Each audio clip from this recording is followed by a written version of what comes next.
what happens, I can share an example. In our own office, we had somebody who was male, and then he sort of went through a procedure, and few months down the line, we he changed the name and became she. So we have to be very sensitive, because we faced a challenge. We had not created a unisex toilet. That was not something which was considered. So now with that experience, I go to the clients and I ask them this question, because it becomes very embarrassing, not only for that person, but for the whole office, in terms of how would you treat a person who few months back was one gender, and after a few months it's become another gender. So that acceptance, I think, was still in India. I don't think we've reached to that level where we're accepting that change. That's absolutely a great point, Evan, because that's literally been even my experience with a very good friend of mine, whose brother is now his sister. One day they're using the ladies' toilet, the next day, what do they use? So here is where I think we need to start. I think it's a conversation that needs to happen, because the more and more people are aware of it, the more you have that conversation. And then the next step would be to carry that learning onto your next project, and to ensure that we're making a totally equitable workplace, or designing for an equitable workplace. So Madhu, I think let me just point here, Dibin, with your permission. Yeah. So I think this was a very interesting discussion. And yes, if we are looking at planning for the future, the upcoming generation believes more, like we said, in maybe non-binary. And that is what they don't necessarily need to identify with the male or female. There are just too many variations in between, and we need to be, as a society, and as I guess, what we are leaving behind for them as our legacy, we need to get more inclusive. And in fact, Devin, the experience that you related, I was reading a study that somewhere in the US, an organization realized that they need to be more inclusive. And what they did was, without thinking, just both the male and the female washrooms, they made them inclusive. So female and anybody else, and male and anybody else. Now, of course, that would cause a problem, right? Because the male washrooms don't have cubicle stalls traditionally, and the female washrooms have only stalls. So it became like a mess. So you have to really think this through. And there has to be a separate facility for everything in between. It has to be more inclusive. It has to be planned like that. And even if you're looking at just women, like Fancy mentioned something at how the workspace design is, unfortunately, height with more women is a problem, maybe especially in India. So if you have all the top shelves so high that we need a ladder, it's not going to be convenient. Or, you're always looking over your shoulder. Is there a guy next to me? Can I please ask him to put this down? Women need more storage. We have our laptops and we have our handbags. And in my last organization, all my office shoes used to actually stay in the office. Because it's so much easier to travel in flats and, just pick up your heels in the office. So women need more storage. And I guess, and that goes to the universal gender also today, like Fancy was mentioning about her son's friend. My son, on his 19th birthday, because of all the friends that he has, he said, I am going to wear a dress and click my picture and post it on Instagram. I said, please do. He actually said that I am not ashamed of my masculinity. So why should somebody else dictate to me what I can wear or what I can't? So I think that is the generation that we have to actually design for and set the standards for today. And that is why I was just amazed at this discussion, that it is like we are actually seeing it happen to maybe our next generation or their friends or whatever, but we are still not bringing it into practice at the workspace.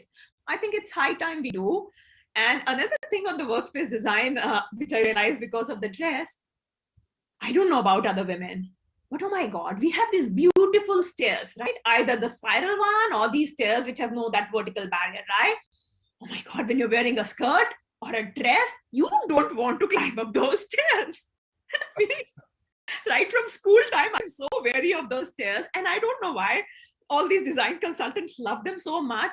But just think of the practicality. It's difficult for the woman who's wearing, or anybody who's wearing a skirt or a dress, to go up there knowing fully well that there are, people under that staircase as well. So there are these very little things. Even on the workstations, like how important it is to have use a modesty panel. It's a very simple thing. It is very simple. Now, women are very emotional. If I'm crying, I don't want the entire world to see that I'm crying. And okay, women, a lot of well-meaning people also do that. People would suddenly come over your shoulder and stand, right? Even in school, teachers do that. It's not okay to do that. Women actually get very wary. Suddenly there is somebody, a man just standing right behind you. Oh my God. It is not okay. So, we need to build these elements into the workspace design. I think initially we were just discussing that women prefer open workspaces. That's what the studies have shown. But maybe we need to fit it into the culture of the place we are building the office organization for. And also, I think every organization has a DNA, a different culture, a different DNA, a different ethos. So it has to be very organization specific, because the kind of people who are there, the kind of bonding they have, the kind of mindset they have is all going to bind to that organizational DNA. I spoke to Thank her. you.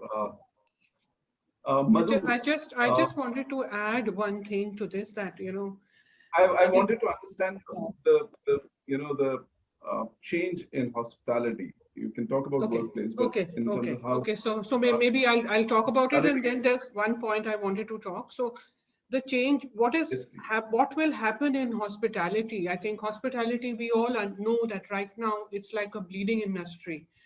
As such, hotels, they're not doing very well. They're trying to do what they can do. They're innovating different ways of marketing and working. The leisure destinations are still surviving, but the city hotels, and so I am quite sure that it's like, I would say, revenue by design model that we will start thinking on, and then the hotel lobbies will become like co-working spaces, and it might just transform, because the asset always exists. The asset always exists. The lobbies are there. There's hardly any revenue out of that space. So maybe when they are redesigning, they will become like airport lounges. I think, like that airport lounges with zones created where people can have meetings, especially our Aero City in Delhi. I thought people will come from Japan, will come from Switzerland, will come from US, have their meetings in that Aero City and just go back. They don't even need to come to the cities to do, if they have to have a face-to-face meeting. So I think hotels will really have to think on those perspectives. That's what I think. Because it's like, and business centers in any case in hotels are vanishing because nobody is using them. Those are like dead spaces. Those could become libraries, lounges, etc. So as designers, my question, Madhu, was related to inclusive design, because we spoke about how it's no offices nowadays should not be designed just for men or women, or it should be beyond that. So what we wanted to understand is, are hotels now being designed keeping in mind that you have transgenders or LGBTQ or gender-free facilities. So right now, even if you go to a plush 7-star hotel, you'll just find a toilet which just says men or women, right? So is that changing? The thought process has come in, as even Fancy was mentioning, and it will change. And I can give you the example of the hotel chain I belong to 27 years, the Lalit Group, and they are embracing that very well, in that. And it is coming from the top leadership that they are working very hard towards that, even in engagement, in also employing them, trying to give facilities which are sort of universal as such. I think that's a good word, universal, in terms of the thought process of design. So you don't think about men, women or something. But another thing that I also feel is that this is something that your thought process and our thoughts and our way of thinking has to change. It's not something that even by providing a physical space for that particular thing and satisfying a particular segment of people or becoming very universal. We Indians, I think, time has come where we need to change our thought process. And I can give you a very simple example. I wanted to go to Germany to study. The whole family didn't want me. My mother fought with everyone and made sure that I went. So I'm saying woman herself needs to be strong enough to come in, and also the other acceptability of the universal nature of human being. We're all human beings. I think that's what I always say. When a child is born, who tells him that he's a Hindu or a Muslim or a Sikh when it comes to religion? Nobody. He also only comes to know through his environment. So similarly, if we do not really react or act or behave in a manner that he is a different human being, and we consider everybody at par as an individual, I think that's what is important, and that has to change in our minds. Nobody can change. Infrastructure can just enable, it's an enabler and facilitator. But till that mind will change, I think even those facilities will be just there. We can provide them. I'm sure they're working, but mind has to. Which is why we all need to be talking about it a lot. Yes, yes. We need like somebody was just messaging me saying it's a difficult topic to be talking about. It's difficult now. Yes. Now maybe like 5 or 6 years from now.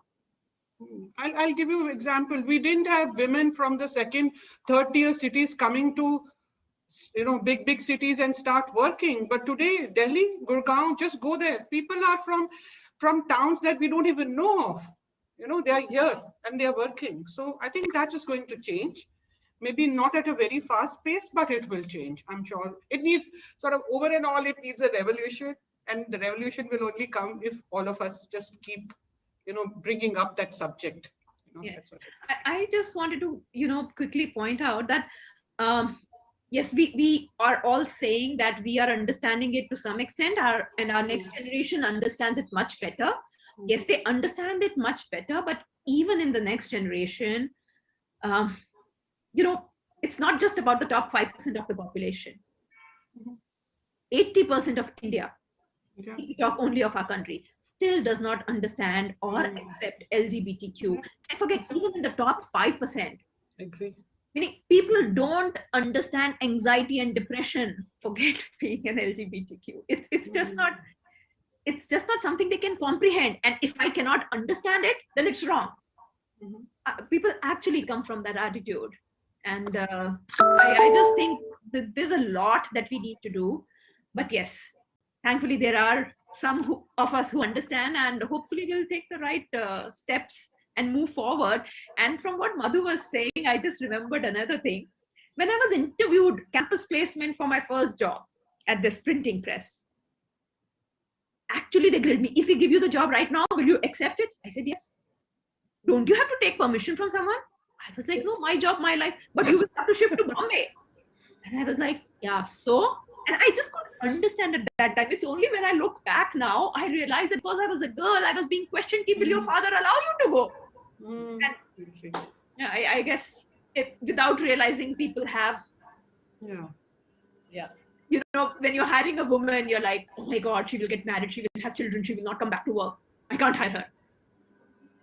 What are your plans? We actually ask questions in our interviews like, what are your plans to get married? What if his job is somewhere else? What if he travels out of the city? Will you give up your job? When are you planning to have kids? Oh my God, that's a personal life. Give them a break, man.